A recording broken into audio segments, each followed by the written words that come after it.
রাতে চুলকাচ্ছিল, এটাই চোখে পড়েছে। তখন ভাবলাম হঠাৎ করে তাহলে তোমাদেরকে দেখানো যাক। চলো কোথায় কোথায় আছে এইটাই আগে দেখাই। তাই দেখো,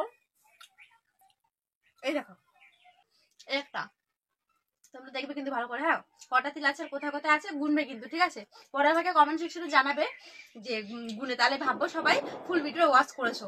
মানে আমি কটা তিল দেখালাম তোমাদেরকে সেটা তোমরা মনে রাখবে গুনে, তো সেটা আমাকে কমেন্টে জানাবে বৌদি এই কটা তিল তোমরা দেখেছি, ঠিক আছে? তো দু একটা হয়তো মিস্টেক হয়ে যেতে পারে।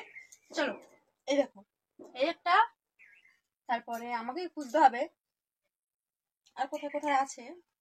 এখানে একটা আছে মনে হয়, এই যে একটা, কোথায় গেল কোথায় গেল, এই একটা, এই যে একটা, তারপরে এই একটা, দুটো হলো। তারপরে তোমার আর কোথায় আছে, এই একটা, এই যে দেখো এখানে একটা,